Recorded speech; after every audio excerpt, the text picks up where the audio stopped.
Welcome to Cove Street Boatworks, a show dedicated to hobbyists and passionate amateurs interested in wooden boat building and restoration. We promote professional principles and practices that you can use right in your backyard. I am your host, Max Mattoon. I have over 25 years of experience in boat building and restoration. I want to help you discover why boat building and restoration projects are so appealing and why, at the end of the day, it feels like something worth doing. Some governance for this channel.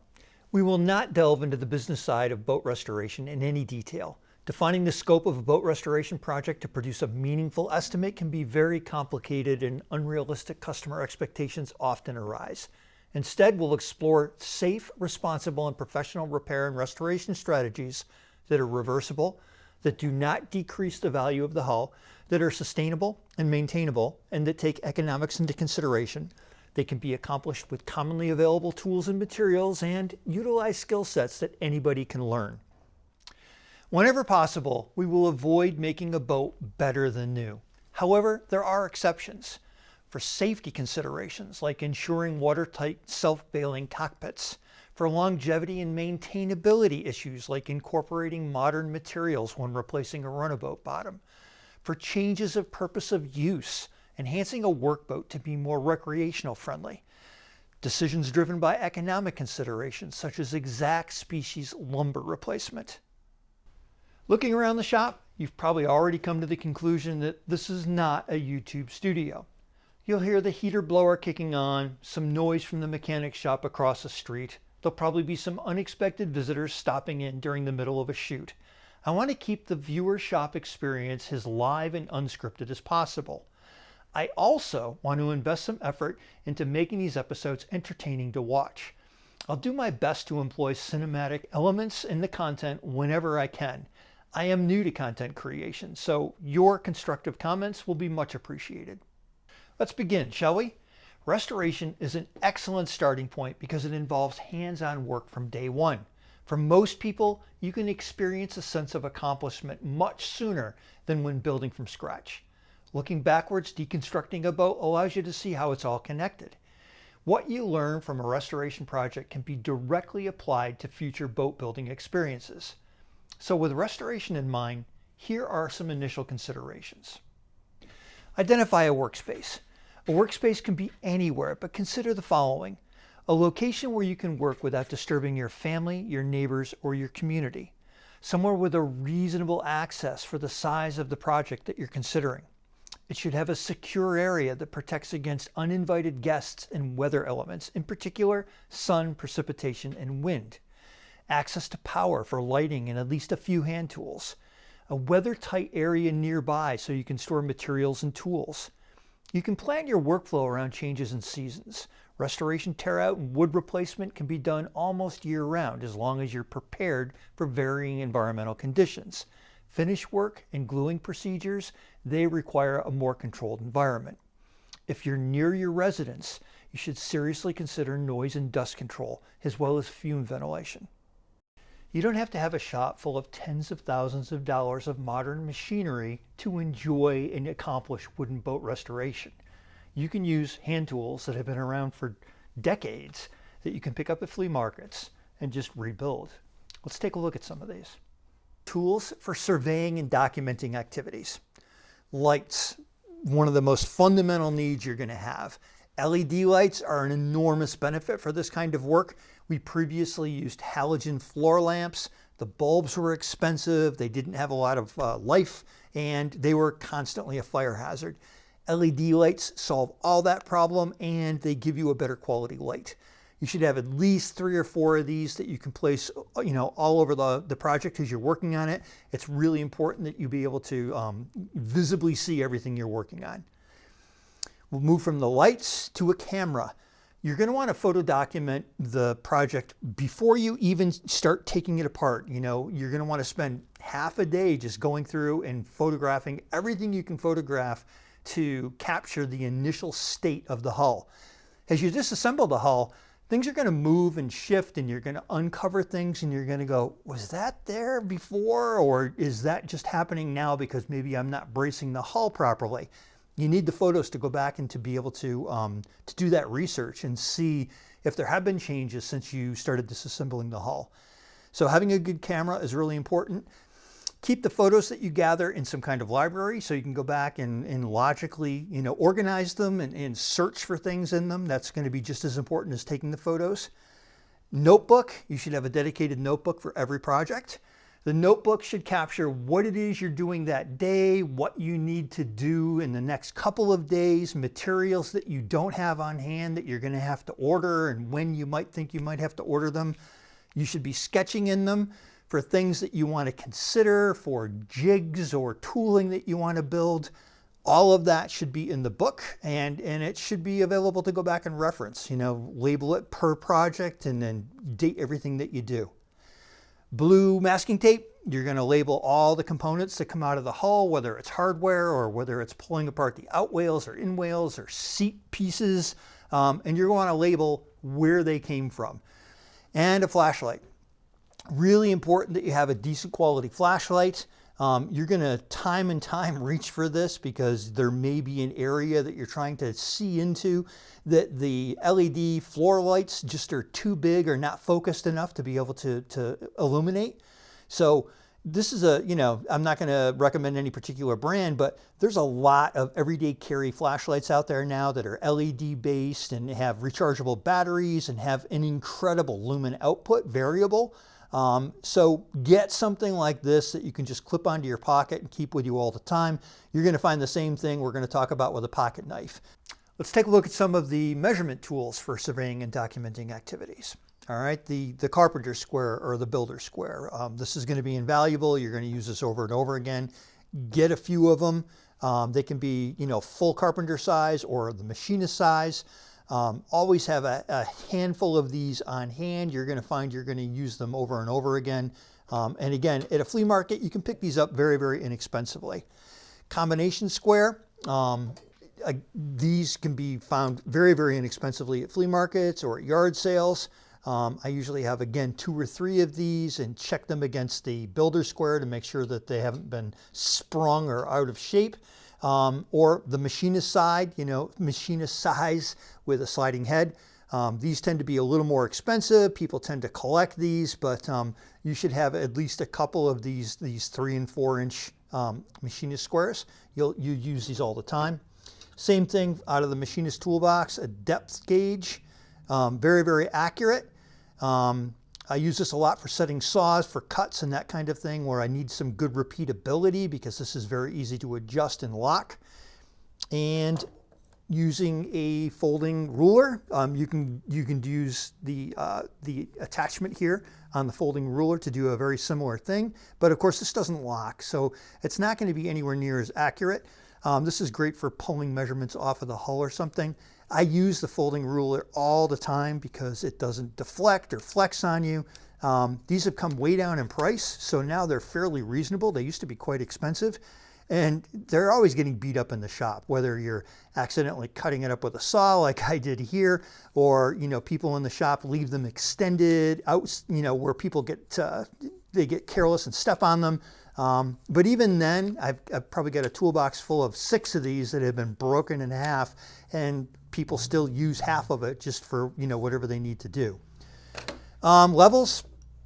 You're going to require levels of many different sizes, from these small little 8-12 inch level all the way up to 3 foot or 6 foot levels. And we'll talk about the importance of line levels for things that are further beyond that. And then calipers, for us being able to measure thicknesses of material. Again, these are really easy to pick up at flea markets or yard sales for next to nothing. The more modern ones now are plastic. I tend to like the metal ones because they're a little more resilient to people stepping on them or destroying them. And these are for direct measurement, like planking thickness or material thickness. And then these kinds of machinist calipers are really useful for pulling measurements off and being more consistent because you can lock these things in place and you can measure variations. This is an inside caliper for measuring inside, spacing, and then an outside caliper. And I use outside calipers all the time for cuts like this, for example. I don't know how well it's going to show on the camera, but if you want to see if this bottom surface is parallel to the top surface, then you can just set this caliper up and you can get it just to clear and just run it very quickly down the piece. And you can see already I'm hitting some levels here. Well, this is fairly uniform. If I want to know if those two sides are parallel, if I move it across, I can see that there's a little bit of deviation. It's thicker on this side than it is over here. So it may be a little bit of run out on my table saw or whatever, but this is the kind of measurement that you use if it's an obvious taper. You can get the taper on this side, the thickness based on that taper, and make sure that it's uniform across the entire piece, like if you were cutting in wales or out wales. And then again, on the thinner side, you could reset this and you could see that there's some consistency, because as you're cutting these things on a bandsaw or on a table saw, it's very easy to jig these improperly and get some deflection. So very, very useful for measuring these kinds of cuts that you're going to do a lot of in your woodworking projects. And for the last of our measurement tools for surveying and documentation, let's take a quick look at anything that's line related. This is going to become so basic and fundamental and so important when you're doing boat restoration and building, whether it's assessing the initial condition of a hull or how you have it supported, making sure that there's no twists or any kind of deformity in the hull before you start rebuilding it, because you don't want to build those things in. You're going to want to use lines and line levels and plumb bobs and these kinds of things. This is regular surveying line, which you can buy just about anywhere. It's inexpensive. It doesn't stretch much. It's a nice color, so it's very visible. You're going to use this for striking a line either below or above a hull as you initially get it set up, just to understand what the condition is of the hull. Are there any hogs, any hollows in the hull shape? Are there any areas that you have to be concerned about when you do the restoration that you may want to try to force back into more compliant shape from the original? These lines are going to help you out with that. A line level just clips to the line. These are very, very inexpensive. People use them for surveying. You should have, 3 or 4 of these available. They're very low cost. They're aluminum, and they give you the ability to measure 16 foot, of one stretch of a string tautly held underneath the hull to see if that line is level or not. And you can take a look at that relative or in respect to the hull itself. Same thing with a plumb bob, for you being able to strike vertical lines. These are very, very important when you're doing your initial setup. Chalk line, again, continuing on the theme of the line here. This is a really old one, but it's still completely functional. You'd be amazed that you can find these still at flea markets. This is a steel, and the cap comes off here, and you get to put the powder on the inside. There's a little plug, a wool kind of material plug here, and the chalk goes inside that. So, and I've never taken this apart, but I imagine you could take it apart to replace the string if you had to. But this string is probably original to this piece. Probably goes back to the 30s or 40s, I'm guessing. There's no markings on it that I can see. But we still use this regularly, and this is going to be used to snap lines across, new pieces of material that you're pulling up. If it's not a parallel line and you need to be able to bandsaw to it, you're going to use chalk lines all the time. So again, using a modern plastic one or something like this, I love picking up old tools like this that I can put back into use, as you're going to see here with the next examples for the bevel gauges. We have 2 different types, sliding bevel gauges and fixed bevel gauges. This is an old fixed wooden bevel gauge somebody made. Very often you'll see maker's marks on here, and the only thing we have here is an M or a W. You can see it's stamped here and here on both sides. So somebody probably made this. It's mahogany. It's really well made. It's very simple. It's super lightweight. It's just a joy to use. Can you use something that's more modern? Of course you can, but why? When you have something like this, I probably paid $2 for this somewhere, and this works perfectly well. You can even tighten the screw on here to make it give it a little more friction. This thing works great, and it's probably been in service for who knows how many years. And it's just fun to have in the toolbox. It's fun to use. And again, it doesn't weigh anything. Similarly, when it comes to small bevel gauges, a lot of the people I had working in the shop used to like to make these. This is just out of a hacksaw blade, 2 ends. and they put a copper nail, a common copper nail, and riveted in over a copper washer, and then put a piece of tape on it so they could mark lines on it. And this became a very small little bevel gauge, just out of waste, out of a hacksaw blade that was probably garbage. Hacksaw blade's this kind of steel. If you clamp it in a vise and you bend it a couple times, it'll snap right off. And then you take a file to take off any rough edges. It's really good steel to use for this. This one we probably had in the shop for 15 years and people still use it. You can see how it's worn some of the finish off the blade, but I probably have a dozen of these that various people have made. And then the sliding bevel gauges. And these are probably the most useful. You can find these in all different kinds of manufacturers, especially at a flea market. They're very, very useful. You can find these for next to nothing. This is sort of a universal bevel. There's no real name to it. This is a Diston. This was probably made by Stanley because Stanley made a very, very similar model. This one's a little more robust. It's got a nice locking mechanism on it. It works really, really well. And then again, a really old homemade one. There's a stamp on this one. JJC. If you can see that, I think you can. So somebody made this. It's a beautiful little piece with a sand cast screw on it. Again, it's fun to use. It's lightweight. It's just nice to be able to put these kinds of tools back into service. You can see that there was probably a lot of surface rust on this when we first got it, and we just cleaned it up with some steel wool and some WD-40. And just because it's pitted here, it doesn't mean anything to us, right? Because we're just going to use this to pull bevel, angles off or to set them back onto a new piece of wood. Perfectly serviceable, and it's just fun to use. All right, let's take a look at a family of tools that are going to be used probably more than anything else we've looked at so far during a restoration, and that is the heat gun and scrapers.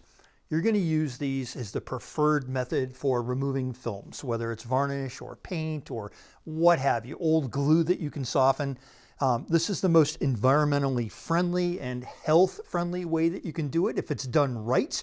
The trick is use the heat gun to soften the film, to break the bond that it has with the surface and not smoke it. Because if you get it burning, not only are you're gonna stain the wood underneath it, you're gonna give it scorch marks, which is not what you want to do, and you're gonna release all those toxins into the air for you to breathe in.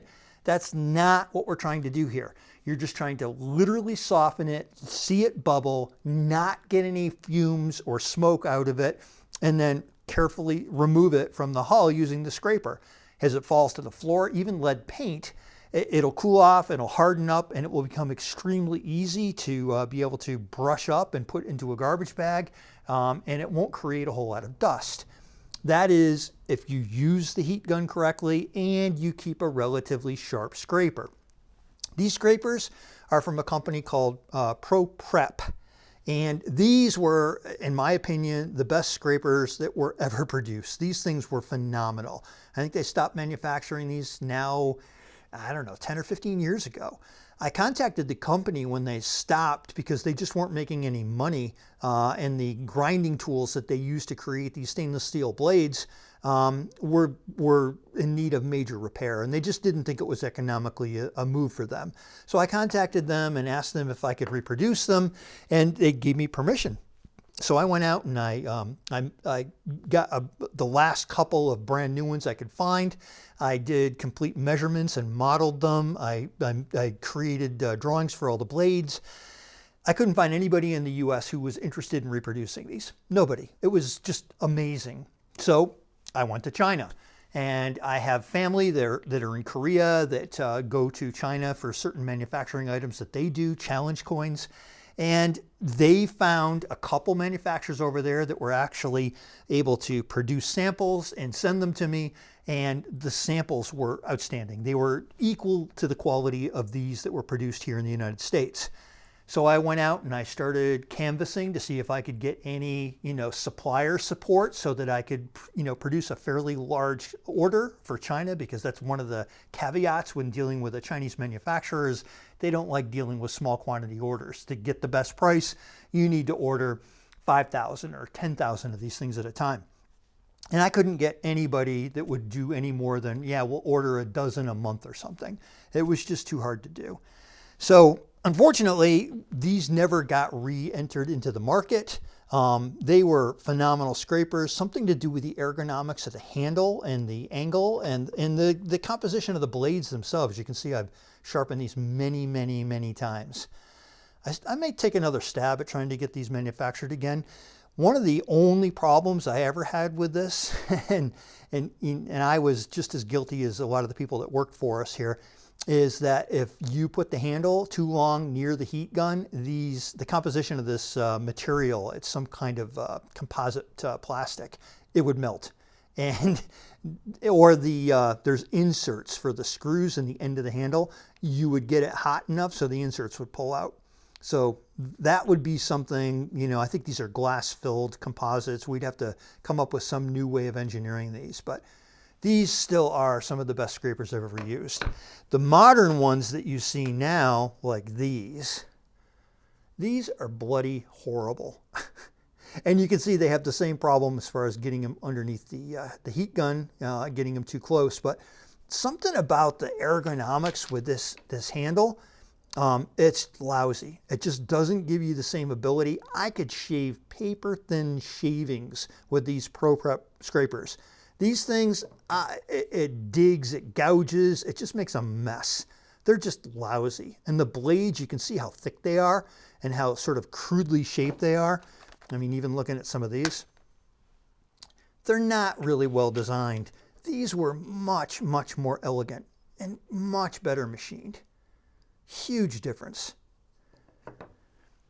They were sharpened simply by using a mill file, and you know, you're just cutting a bevel on them and you're trying to do it fairly continuously. And the trick to these is before they get really dull, and you can just run your finger on them here and it pulls on your skin if it's fairly sharp.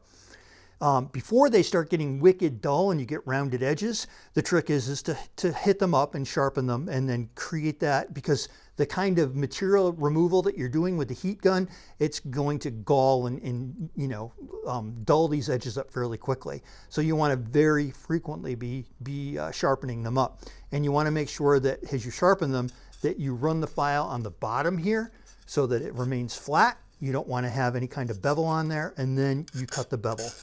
And usually you'd push it, you know, from the smallest edge toward the surface. And this will give you a continuous bevel edge on these. And these things, again, they work fantastic. There are other ones you're going to be able to find. Things like this old Fletcher.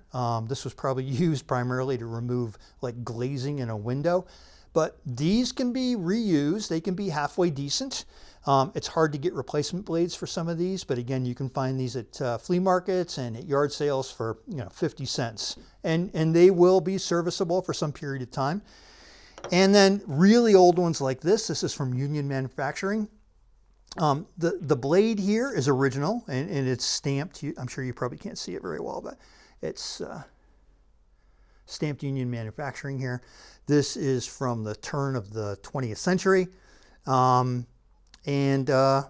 This is adjustable. The steel is decent on it. This is just the way I found it. You can see here it needs a little bit of work. The ferrule here is all loose. It would have to be glued back on. But there's nothing wrong with this tool. You can see it's adjustable for angle. The blade comes off. And usually what they would do is they would cut, take a big wooden dowel and they'd cut a slot in it and make a handle on the top so that you weren't putting your hand on the sharp edge. And that would give you the ability to guide the blade and push down on it a little bit. And this would work perfectly well for large flat surfaces. So, and again, you can find these in a lot of flea markets and in yard sales. You know, they've been passed down through the generations and people don't even know what they're for. So you can pick them up very inexpensively. All right, let's look at some safety, some personal safety equipment that you need to have before you do any restoration work. All right, and we'll go from the obvious to the not so obvious. N95 mask.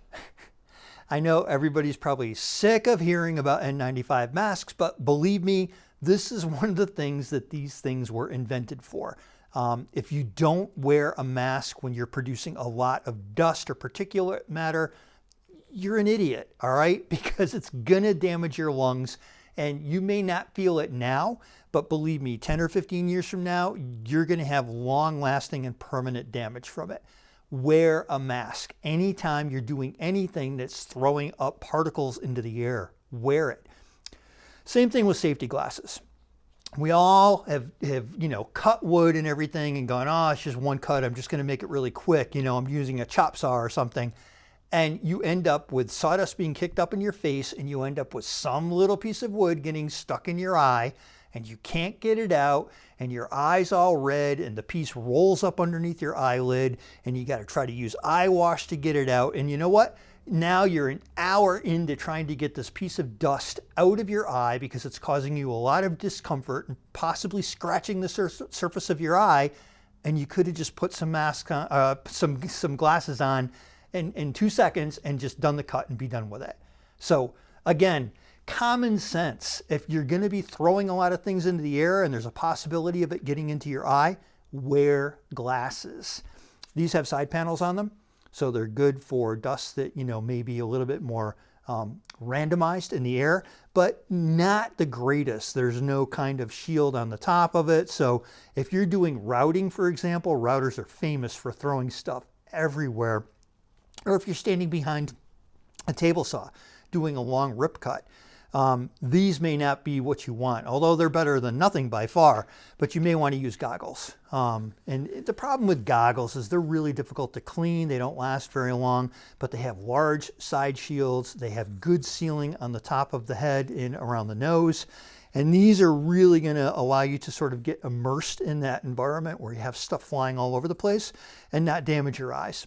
So between this and the mask, these are the most valuable things you need to get religious about using. You really do. Very inexpensive prevention. And believe me, you're going to, once a week, you're going to find, oh my God, I'm glad I had glasses on. A hat. This may not seem very obvious, but if you're doing, if you're doing spray painting or you're doing, a lot of different things where you're creating, material, it gets spread into the air. Having a hat to keep your hair clean and having the visor on here to keep things from drifting down into your eyesight, a hat can be very, very helpful. This thing's been in the shop for God knows how long. You can see that it's got overspray on it. It's got all sorts of dirt and dust on it. But having a hat like this around can be very, very helpful in the shop. Ear protection would seem rather obvious. I mean, there's a lot of loud machinery and hammering and using chisels and stuff, with mallets. There's a lot of things that can damage your hearing in a shop, and it's the repeatedness of it. And if you don't want to live as you get older with high-pitched, tinnitus in your ears, this is a really good way to prevent that particular outcome. So get some really good ear protectors. They're not expensive. These things have been around for a long time. They're still very useful. They haven't hardened up too much. These are Snap-on Blue Points, but you can get them anywhere. Gloves, keeping your hands protected from slivers primarily, especially with boat building woods like cypress and some kind of spruce. They're very sliver prone, and you can get slivers driven into your hand very, very deeply. They can be very difficult to pull out. For doing restoration work in particular, the wood can be, dirty and can cause infections. So you want to wear gloves. And these gloves, if you have them so they're not really thick, if you have them so they're fairly lightweight and useful to feel things through, you're going to wear them out really quickly. Fortunately, they sell these in bundles at Home Depot, and they're not very expensive. So I always have a bunch of them on hand, and I make sure that people wear them. And then there's masks like this. I see people doing just woodworking, wearing these masks all the time. That is not what they're designed for, right? There's a mechanical filter, for particulate on the outside of these masks. But when you go beneath here, if I can get this one off, there we go. This is an organic vapor cartridge. And this one in particular is for organic vapors. You have to make sure that you have the right cartridge for whatever the volatile fumes that you're trying to block you breathing in are. And then this is just an additional thing that allows it to filter particulate matter. If you're shaving wood, wearing this mask is a waste, right? It's not what it's intended for. In these particular cartridges, there's probably some kind of activated charcoal or something in the cartridge to trap organic vapor. If you're doing stripping with chemical stripper, or you're doing a lot of painting inside a closed area with not a lot of airflow, absolutely you need to wear these. These are very, very important to have on. But to wear these when you're sanding wood, it's not what they're intended for. This is what is intended to be used when you're sanding wood. There's no volatile organic chemicals, so this provides adequate adequate filtration if it's fitted around the nose properly and you have bolt straps around your head, and it gives you a nice tight seal across this. These are decent 3M masks. The cheap ones don't seal the same way, so you sort of get what you pay for. Make sure you get fairly expensive masks. Otherwise, they're probably not that useful. Thank you all for sticking it out to the end of this video. It was much, much longer than I intended. I apologize. I'm still getting used to editing and content creation, so bear with me. Leave me some comments below on areas that you think I could make some adjustments and improve to improve the quality of the video for everybody who's trying to watch it. For the next video, we'll be actually looking at some restorations. We'll look at the scope and we'll look at the complexity of restoration on a Adirondack guide boat that was built by somebody in Massachusetts here on the North Shore, probably in the 40s or 50s. It ended up in New Hampshire, sort of in ill repair. And we'll take a look at some of the design decisions that were made by that builder, and where there are going to be some things that we have to take a look at and reevaluate. We'll also take a look at a Harrishoff S boat that's been in this shop for quite a while. The restoration was started about 15 years ago, and a lot of the planking is dried out. So we're trying to do what we need to do to get that ready to perhaps launch this summer. So hope you're looking forward to that, and we'll see you in the next video.